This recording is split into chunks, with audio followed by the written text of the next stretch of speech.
Boa noite mais uma vez. Graças e paz a todos. Bom, já sabemos qual o livro, já sabemos qual o capítulo. Então vamos abrir as nossas Bíblias em Abacuque, capítulo 2, a partir do verso 1. Amém? Vou estar colocando no telão ali também.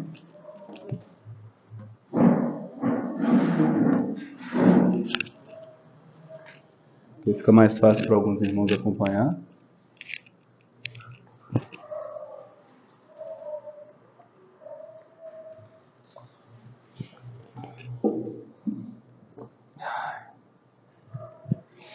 Glória a Deus, aleluia.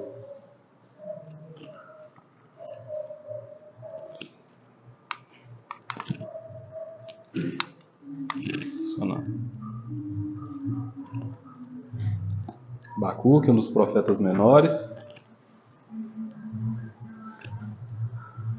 Amém.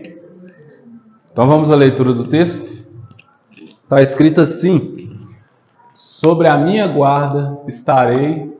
Não, peraí que essa versão aqui me quebra. Só trocar a versão aqui, irmãos. Cadê?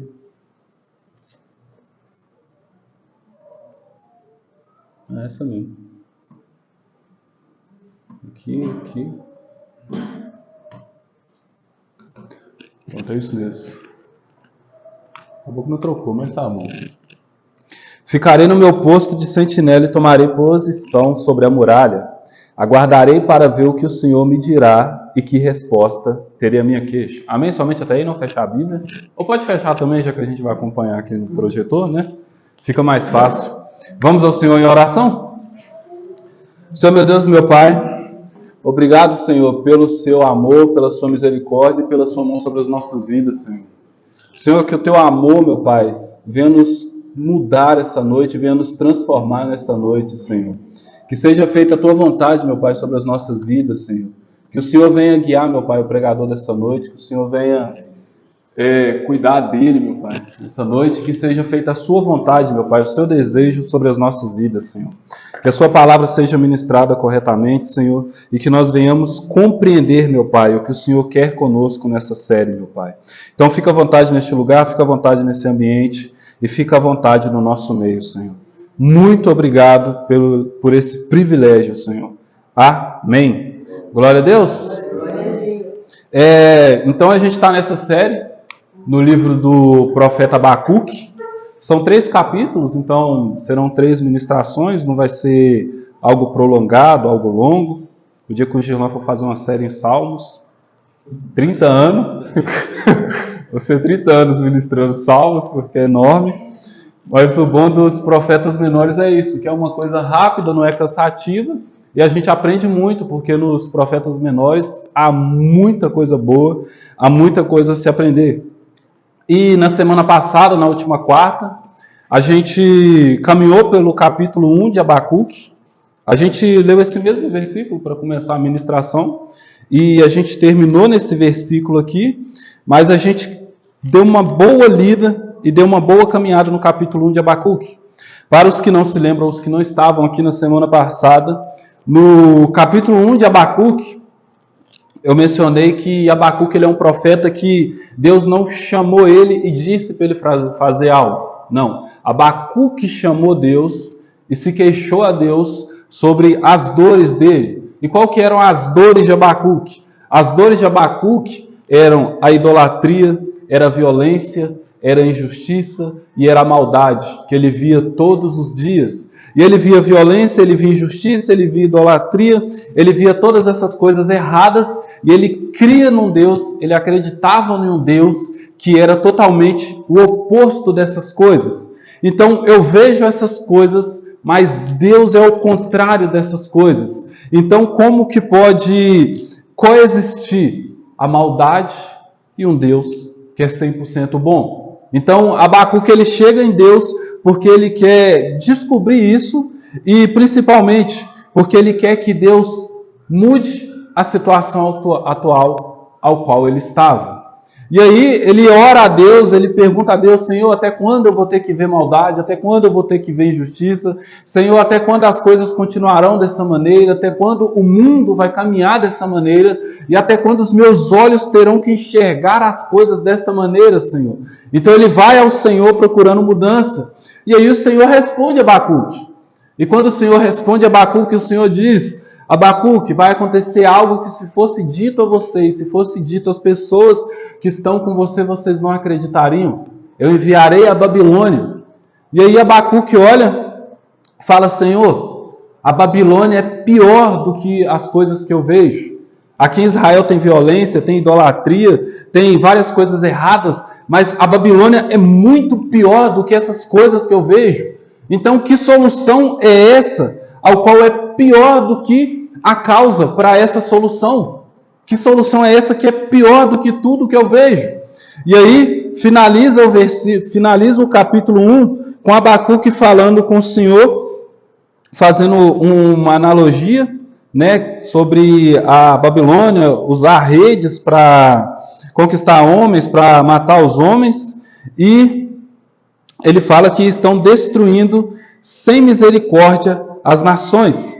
Então finaliza o capítulo 1 com praticamente 3 perguntas, que é: o Senhor ainda vai tolerar os perversos, os caldeus ou a Babilônia, continuarão triunfando sobre os justos e ainda vai haver injustiça?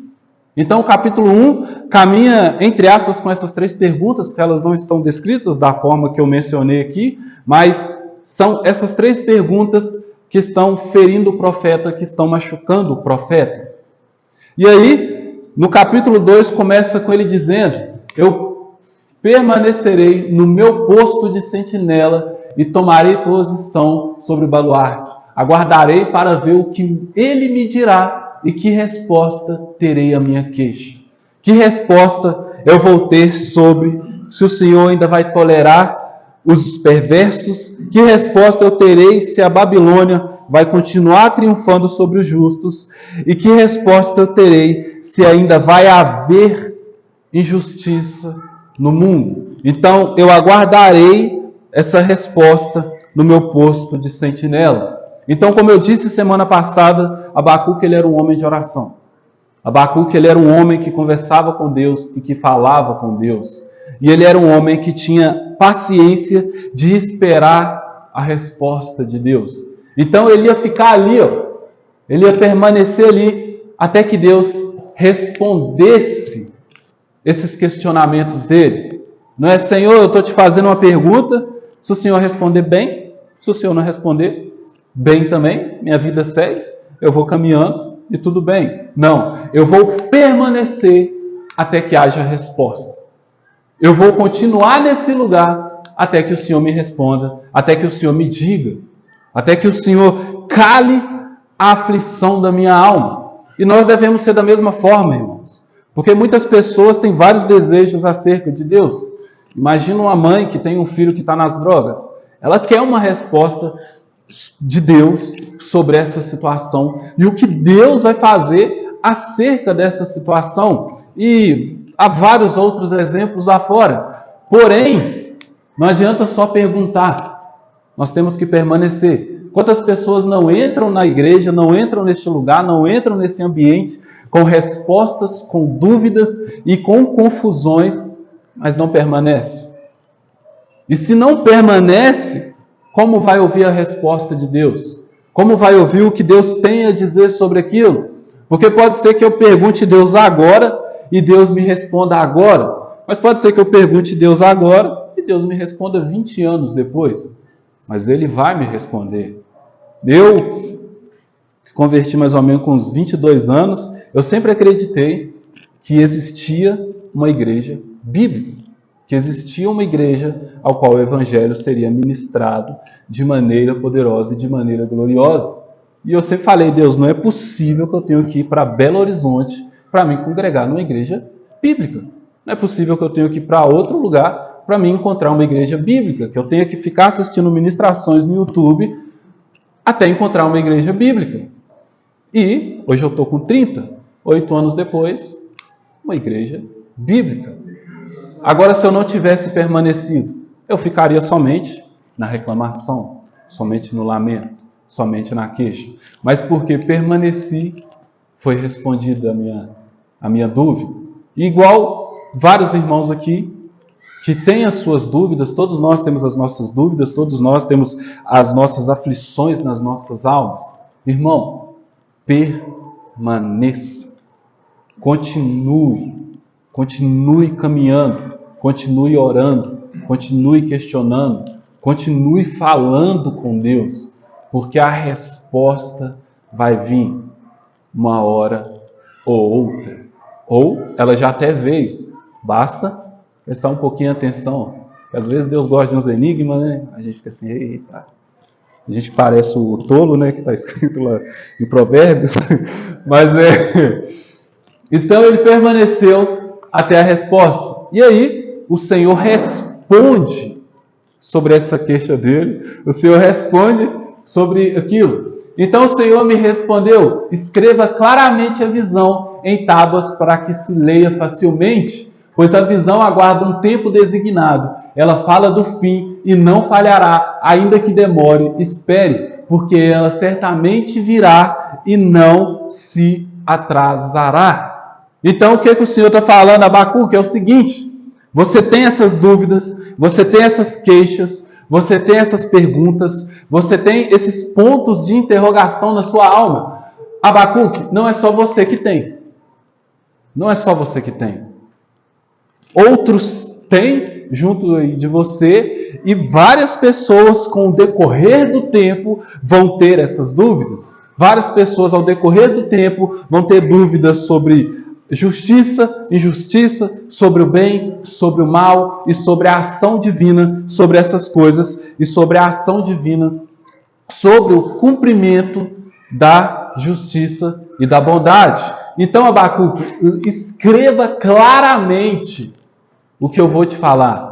Escreva claramente a visão que eu vou te mostrar em tábuas para que se leia facilmente. Então, a resposta que eu vou te entregar, aquilo que eu vou te mostrar, aquilo que eu vou te dizer, não é somente para você. Não é afago somente para você. Em outras versões da Bíblia diz que é para ele escrever ao ponto de que dá para a pessoa ler se ela passar correndo. A pessoa correndo assim. Ah, então Deus falou isso. Mais ou menos isso que tem nas outras versões. Então, eu vou te responder, mas essa resposta não é somente para você. Por isso, escreva de uma maneira que vai dar para ler facilmente. E nós estamos aqui com o que ele escreveu. Obrigado, Abacuque. Pois a visão aguarda um tempo designado. Ela fala do fim e não falhará. Ainda que demore, espere, porque ela certamente virá e não se atrasará. Então, essa é uma resposta às nossas almas. Essa é uma resposta às nossas almas.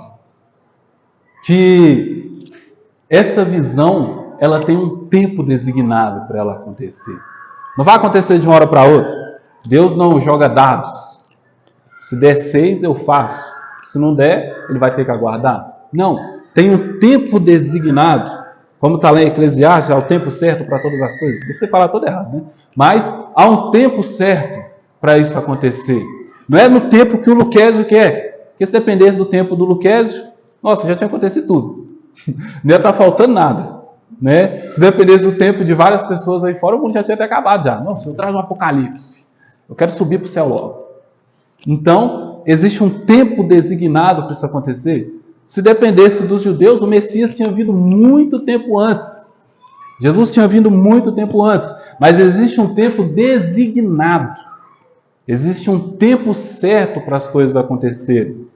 Então, nós temos que esperar. Mesmo que demore. Nós temos que aguardar. Ai, Lucas, eu sou ansioso. Pois é, vamos dar as mãos, porque eu também sou. Eu não tenho paciência. Mas fazer o quê? Eu orei por paciência aí, ó. Aguarda, é só 8 anos. Uma hora acontece. Porque ela certamente virá e não se atrasará. Então Deus não falou assim, ó, daqui 8 anos vai acontecer. Oh, passou 8 anos, viu? Eu vou ter que aumentar um pouquinho, que tal 16? Não, ela tem o tempo certo e vai acontecer. Basta esse coraçãozinho ansioso aguardar um pouquinho. Próximo capítulo. Veja. Deixa eu pegar minha colinha aqui, porque vou falar com vocês, viu? Não, é isso mesmo. Verso 4. Veja, o ímpio está envaidecido e os seus desejos não são bons, mas o justo viverá por sua fé. O Girlan está fazendo uma série sobre a Reforma Protestante, focada nos 5 pontos da Reforma Protestante, que são os 5 solas, os 5 somente. Somente a fé, somente a graça, somente a Deus dê glória, somente Cristo e somente a graça, que foi o último tema que ele ministrou, né? Foi somente a Escritura e somente a graça. E lá na frente, não sabemos quando, virá isso aqui, ó. O justo viverá pela fé, que é somente a fé. Que é somente a fé. E aguardo ansiosamente esse dia, que eu adoro isso. Mas, aqui, nesse verso 4, está escrito: veja, o ímpio está envaidecido e os seus desejos não são bons. Então, esse verso 4 aqui, a gente pode dividir ele em 2 etapas. Na parte A, que vai até esse não são bons, e a parte B, que é do justo viverá pela sua fé. Na parte A, que está escrito: o ímpio está envaidecido e seus caminhos não são bons. O que é que Deus está falando para Abacuque? Deus está falando para Abacuque: o ímpio é orgulhoso, e porque o ímpio é orgulhoso, acham que sabem das coisas e acham que sabem o que é certo e o que é errado. Por causa dessa vaidade do ímpio, ele acha que ele sabe o que é bom e o que não é bom. E quando eu digo ímpio, eu não estou falando somente o ímpio, não. Eu estou falando quem está aqui dentro também. Nós também que estamos aqui. Não sei se o Girlan vai ministrar, mas Martim Lutero, João Calvino, Agostinho de Nipona, ou Santo Agostinho, né, como alguns gostam de falar, são pessoas que sofreram com a parte A desse capítulo. Eu, na minha época de ateu, sofri com essa parte A do capítulo, não, né, do verso, com a parte A do verso. E provavelmente os irmãos que estão aqui também sofreram com a parte A desse verso. Por quê? Porque nós achamos que sabemos o que é bom. Nós achamos que sabemos o que é justo. Nós achamos que sabemos o que é a justiça. Por isso Agostinho também. Por isso Agostinho, Martim Lutero e João Calvino sofreram na sua fé. John Wesley também sofreram na sua fé. Por quê? Eu estou lendo a Bíblia e a Bíblia está falando de justiça. Porém, tudo que eu pratico não condiz com essa justiça. A vida que eu levo não condiz com essa justiça. As coisas que eu faço não condiz com essa justiça. Talvez um novo convertido, se ele converter agora, pegar a Bíblia e falar: eu vou ler a Bíblia toda para me entender tudo que a Bíblia está falando. Depois que ele terminar, ele vai olhar para a vida dele, ele vai olhar para o padrão bíblico e ele vai falar: não condiz, não encaixa. Eu sou pecador e, sendo pecador, eu mereço a morte. Sendo pecador, eu mereço o inferno. Sendo pecador, eu mereço a condenação. O que esse novo convertido, o que Martim Lutero, João Calvino, Agostinho e vários outros estão fazendo? Eles estão medindo o que é bom. E na nossa vaidade humana, nós medimos o que é bom, nós medimos o que é justiça e nós queremos dizer o que é. E porque nós queremos dizer o que é, nós sofremos. Martim Lutero, ele é como se ele fosse possuído por demônios, por causa dessa dor que ele tinha de justiça e eu como um pecador. E a balança sempre descia para a condenação. Sempre. Então, nós, no nosso orgulho, tentamos entender, porém nós só caminhamos nessa parte A. E adivinha quem está caminhando nessa parte A aqui de forma poderosa no capítulo 1? Abacuque. Abacuque está inteiramente nessa parte A aqui. Senhor, eu vejo injustiça, ou seja, eu sei o que é justiça. Senhor, eu vejo maldade, ou seja, eu sei o que é bondade. Senhor, eu vejo coisas ruins, ou seja, eu sei o que é bom. Então o Senhor não vai fazer nada. Senhor, eu sei essas coisas e porque eu sei essas coisas, eu estou dizendo para o Senhor mudar essas coisas. É como se Abacuque estivesse dizendo: Senhor, o Senhor não sabe o que é justiça, o Senhor não sabe o que é maldade, o Senhor não sabe o que é crueldade. Eu vou ter que mostrar para o Senhor o que é. E nós, no nosso orgulho, é da mesma forma. Porém, a resposta dessa parte A do verso já vem na parte B. Mas o justo viverá por sua fé. O justo viverá pela sua fé. O justo viverá pela fé em Deus. Não viverá pelo seu orgulho, pelo que acha que é certo ou errado. O que Deus diz que é certo é o certo. E o que Deus diz que é errado, é errado. Quando Deus diz que Ele vai fazer justiça, Ele está fazendo justiça. Mas, Senhor, a maldade, eu estou vendo maldade, o Senhor vai mandar os babilônios. Como se isso não fosse justo. Não, Abacuque. Isso é justo. Isso é justiça. Mas como assim alguém que é santo, alguém que é puro, está morrendo por pecadores numa cruz? Luquez, isso é justiça. E a justiça de mãos dadas com a graça que eu tenho para vocês. Então o justo, aquele que carrega justiça, ele vai viver por sua fé. Porque se ele for viver pela sua justiça e por aquilo que ele acha que é bom, ele é só um ímpio com vaidade. Se nós, como cristãos, formos viver pelo que nós achamos que é justo, e o que nós achamos que é certo, e o que nós achamos que é bom, nós somos ímpios envaidecidos. Nós somos ímpios orgulhosos que queremos ensinar a Deus o que é bondade, o que é verdade. E desculpe, irmãos, nós não sabemos. Deus sabe. Deus sabe. E porque Deus sabe, a minha fé está nele. Luquez, eu vou mandar a Babilônia para destruir. Senhor, eu vivo pela minha fé em Ti. Se o Senhor diz que isso é justo e que isso é correto, quem sou eu para falar que não? Quem sou eu para falar que não? Se a destruição dessa cidade é o que é certo, Senhor, então é certo. Então é certo. Se eu, no meu orgulho, estou fazendo coisas erradas, como o Senhor disse que eu estou fazendo coisas erradas, eu estou errado, porque eu vivo pela minha fé. E a minha fé aponta totalmente para o Senhor e os seus atos de justiça. A minha cabeça compreendendo eles ou não. Então, isso daqui é a reforma protestante inteira. Porque antes dela, os ímpios estavam envaidecidos e diziam que era bom. Depois dela, nós entendemos que o justo vive pela sua fé. Não pelo que as pessoas envaidecidas diziam que era bom. Não pelo que as pessoas envaidecidas diziam que era salvação. Não. Deus diz.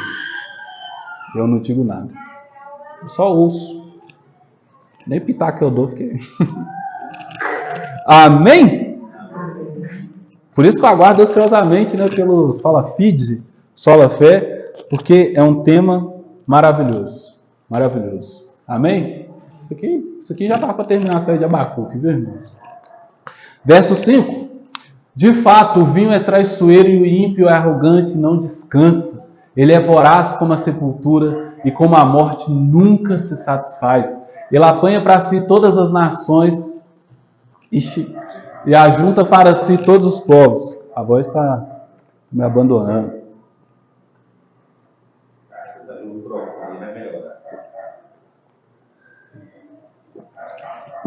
Daqui a pouco a gente tem. Amém? Então, de fato, o vinho é traiçoeiro e o ímpio é arrogante, não descansa. Ele é voraz como a sepultura e como a morte nunca se satisfaz. Ele apanha para si todas as nações e ajunta para si todos os povos. Aqui, Deus está falando da Babilônia e Deus está falando dos caldeus. Porém, Deus também está falando dos ímpios. Deus está falando daqueles que não têm fé, daqueles que não creem. E esses são homens embriagados, arrogantes, que não descansam, que são vorazes como a sepultura e a morte nunca como a sepultura e não se satisfazem de forma alguma. Ele apanha para si todas as nações e ajunta para si todos os povos.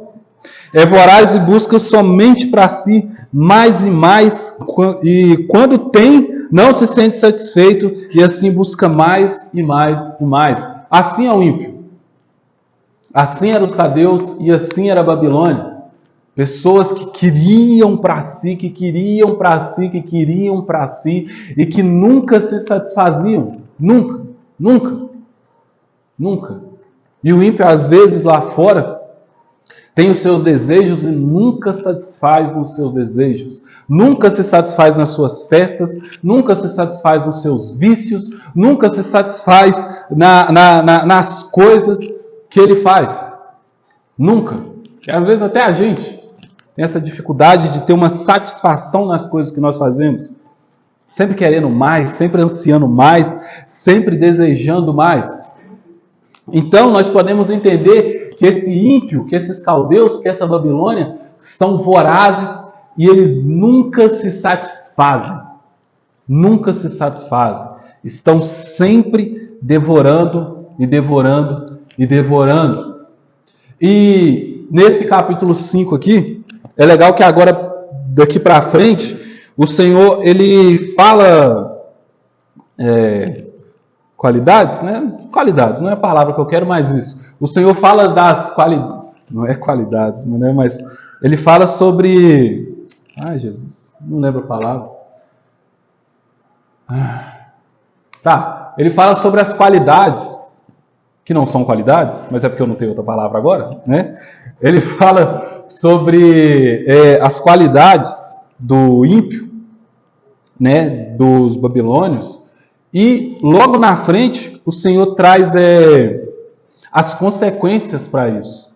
O Senhor traz as consequências para essas ações, o Senhor traz as consequências para esses desejos. E eu creio que isso fala muito com a gente também, porque isso é a causa. E a causa disso, o Senhor já mostra na frente. O que vai acontecer com os que são assim, com os que caminham assim, com os que têm o coração assim. Então, o ímpio, ele é voraz e ele nunca se satisfaz. Aí no versos 6, 7 e 8, tem a resposta para como eles vão viver. Quer ver? No 6 está escrito: acaso não zombarão todos esses povos dele com chacota e com palavras de escárnio? Dirão, ai daquele que amontoa bens roubados e enriquece mediante extorsão. Até quando isso continuará assim?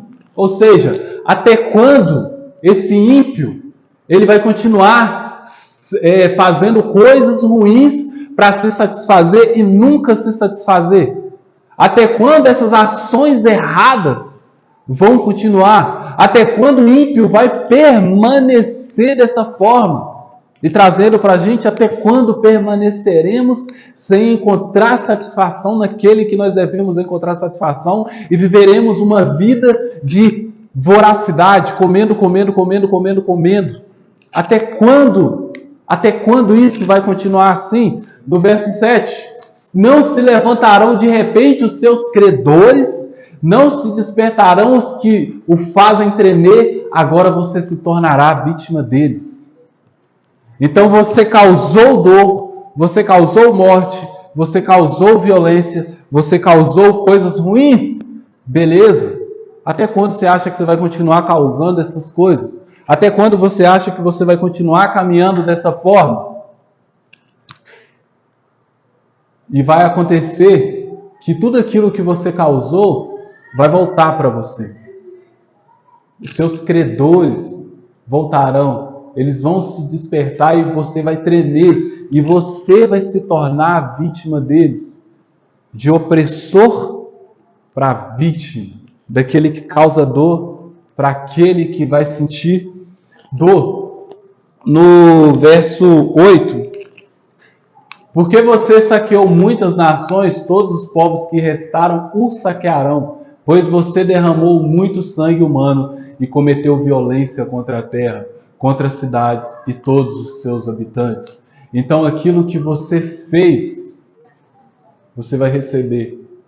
Aquilo que você fez, você vai receber de volta para você. Aquilo que você causou, você vai receber de volta. Essa é a vida do ímpio. Essa é a vida daqueles que estão causando maldade lá fora ou que estão num caminho mal lá fora. Aquilo que você está fazendo vai voltar para você. A gente olha e fala, nossa, que coisa horrível. Justiça. Justiça. Isso é justiça. Quando na Bíblia fala olho por olho e dente por dente, às vezes a gente fica assim, tá doido. Exagero não, isso é justiça. Porque é um olho por outro olho. Não é um olho pelos dois olhos do outro. Não, você causou cegueira em um olho, eu vou causar cegueira em um olho seu. Isso é justo. Ah, você arrancou um dente meu aqui, eu vou arrancar o mesmo dente seu. Isso é justo. Então, até isso é justiça. Olho por olho, dente por dente. Ou vocês acham injusto isso?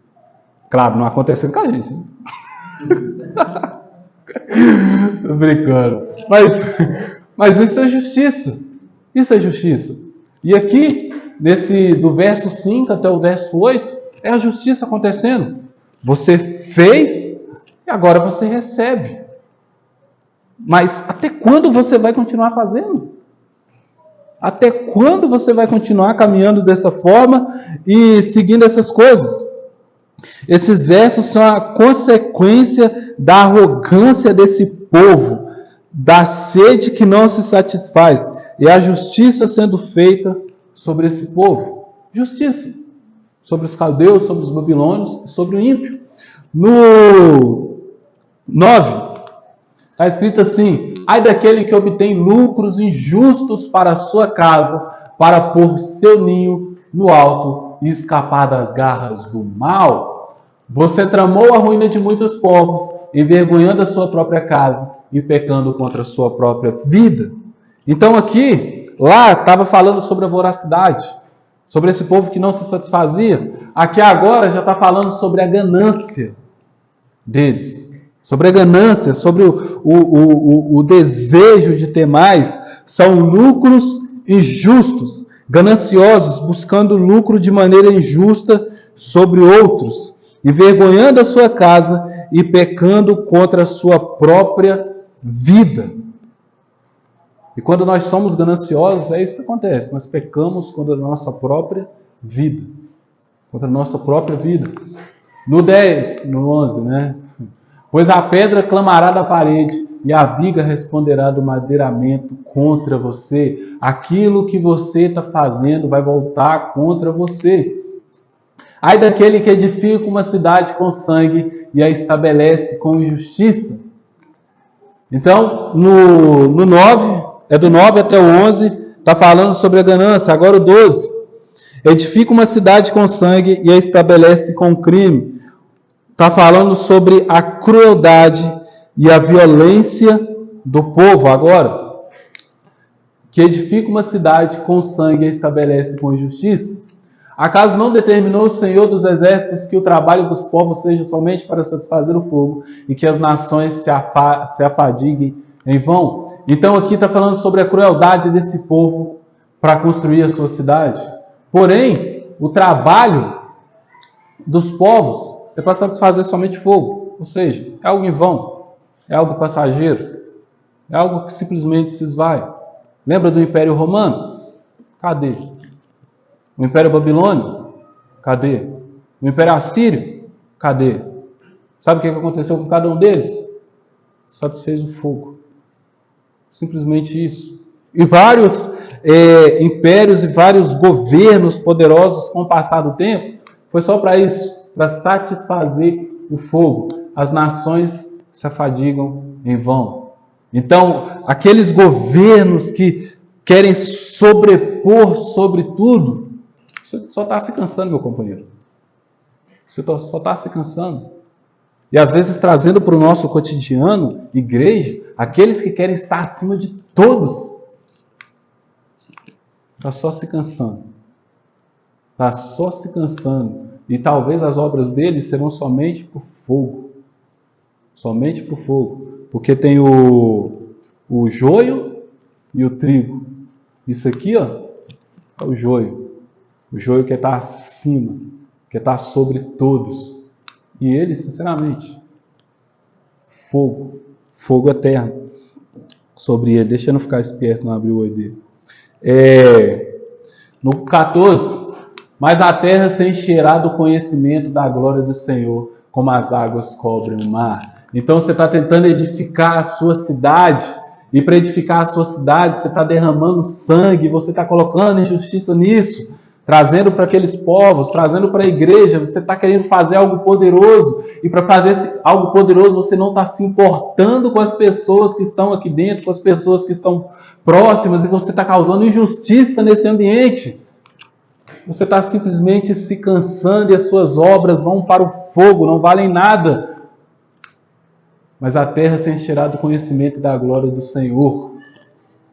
Se as nossas obras forem ao contrário daquilo que eles estão fazendo, é isso aqui que vai acontecer. Glória a Deus. Somente a Deus. Honra a Deus. Somente a Deus. 15, 16. Ai daquele que dá bebida ao seu próximo, misturando-a com o seu furor, até que ele fique bêbado para contemplar a sua nudez. Beba bastante vergonha em vez de glória, sim, beba você também, e exponha-se, a taça da mão direita do Senhor é dada a você. Desgraça cobrirá... não sei falar mais essa palavra. Desgraça cobrirá a sua glória. Gente, esse furor aqui também pode ser traduzido como veneno. Então, há pessoas que estão dando bebida ao seu próximo com veneno. Há pessoas que querem somente o mal do próximo. Somente o mal do próximo. Para o quê? Para contemplar a sua nudez, para contemplar a sua vergonha. É tipo aquela pessoa que quando bebe conta tudo, né? Conta o segredo, tudo aí. Mas é isso aqui. Isso aqui é maldade pura, misericórdia. E aqui, ó, beba bastante vergonha em vez de glória. Ou seja, aqui ele está causando, e aqui Deus está falando o que vai acontecer com ele. Beba bastante vergonha em vez de glória. Era para você estar nisso aqui, ó. Porém você está aqui. Sim, beba você também e exponha-se. Você queria contemplar, você queria expor, e agora é a sua vez de acontecer isso. A taça da mão direita do Senhor é dada a você. Ou seja, desgraça cobrirá a sua vergonha, ou seja, morte, condenação. Amém? 17. A violência que você cometeu contra o Líbano o alcançará e você ficará apavorado com a matança que fez de animais, pois você derramou muito sangue humano e cometeu violência contra a terra, contra a cidade e os seus habitantes, ou seja, violência. Violência. E essa violência vai te alcançar. E essa violência vai voltar para você. Ou seja, justiça, mais uma vez. Justiça sendo feita mais uma vez. Que no verso 18. De que vale uma imagem feita por um escultor ou um ídolo de metal que ensina mentiras? Pois aquele que o faz confia na sua própria criação, fazendo ídolos incapazes de falar. Ai daquele que diz à madeira, desperte, ou à pedra, silente, acorde. Poderá o ídolo dar orientação? Poderá o ídolo dar orientação? Está coberto de ouro e prata, mas não há fôlego dentro dele.